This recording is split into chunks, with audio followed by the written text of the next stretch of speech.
Chapter 11, continually give. Ecclesiasticus chapter 35 and verse 10. Give unto the Most High according as he has enriched you, and as thou hast gotten, give with a cheerful eye.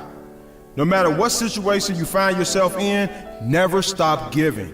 Many people complain about how their lack of money prevents them from giving to those that are in need. This assumption can be based on the fact that they are unaware of a spiritual law that the Most High has put in place a few thousand years ago. The law is this: give and it shall be given to you. Things will not just be given to you, but it will be pressed down and running over, according to Luke chapter 6 and verse 38. When you practice the law of giving to others cheerfully, your needs will be met. Giving not only helps the recipient, it also helps the giver. We should always have a heart that is willing to give at every opportunity.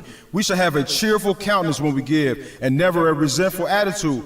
Never make a person feel bad once they have received from you. If you have little, still give a small portion of what you have. If you have abundance, give a larger portion to the poor, the widows, and the fatherless children. When you give to the poor, you are lending to the Most High, and that which you have given will be given back to you.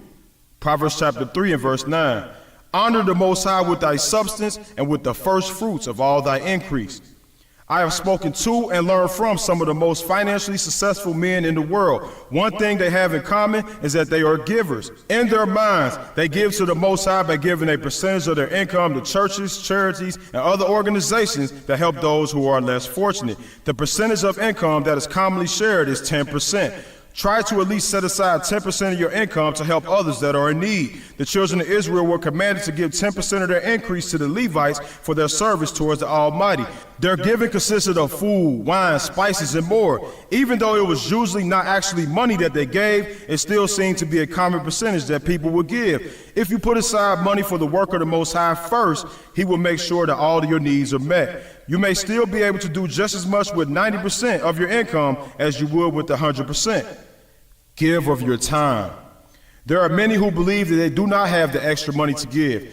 To them, every dollar from their paycheck has been accounted for before they even receive it. If you happen to be one of these people, give more of your time. Volunteer your time towards mentoring a young child that may be lacking a parent. Ask your old high school, college, or recreation center if you could come give some words of encouragement to the next generation of upcoming adults. Give your time to volunteering at food pantries and orphanages to help those that are generally forgotten about. Visit a prison or correctional facility and ask if you could be a speaker to the population of hardened criminals. If you do not have a job, ask if you could work at a company for free. You will be amazed at the amount of people who have received full-time positions just by being willing to serve. Also, practice the art of being a good listener. When you give people your ear, you will in return win their heart. If you don't have financial resources to help someone, just listen to their problems and give them encouraging words. Ecclesiasticus chapter 12 verse 3.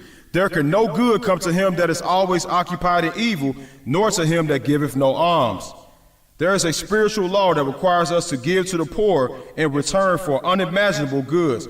Make sure you are ready to give alms as soon as the opportunity presents itself. By continually giving, you lay up for yourself a treasure that will be there for you in the day of your need. Give, and it shall be given back to you. Proverbs chapter 28, verse 27. He that giveth to the poor shall not lack, but he that hideth his eyes shall have many a curse. If you want to avoid having habitual and innumerable problems in your life, do not ignore the needs of others around you. The Almighty has a special love for those who are poor and trodden down by society. It is not our job to judge the poor, but to help them. With that being said, you still have to use wisdom in your giving. Some of the poor will stand at gas stations and intersections to beg for loose change or whatever else you would give them. If they ask for money, make sure you kindly question the purpose for it. If they reply, I need the money for food, consider picking them up something to eat or offering to take them to a restaurant or a store where you could buy them food.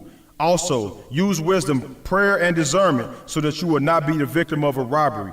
If your inner gut gives you a bad feeling about that person, then follow that feeling. Oftentimes, beggars are looking for people to fund their drug habit. If they turn down your offer to buy them food, more than likely they're trying to use your hard-earned dollars to buy drugs. If that is the case, turn them down. The Almighty wants you to be wise, even as it relates to your giving. Proverbs chapter 11, verse 25. The liberal soul shall be made fat, and he that watereth shall be watered also himself. If you are a generous giver, you will be filled with many unexpected rewards. The Almighty will continually provide for you if you have the heart of a servant and continually give to others. Always think of the fact that you could very easily be in need one day yourself. How would you feel if you were experiencing a rough patch in life and no one took the time out to help you? Keep that thought in mind so that you will continually help those in need. Keep giving to the poor, and the Almighty will see to it that you will be spiritually fat.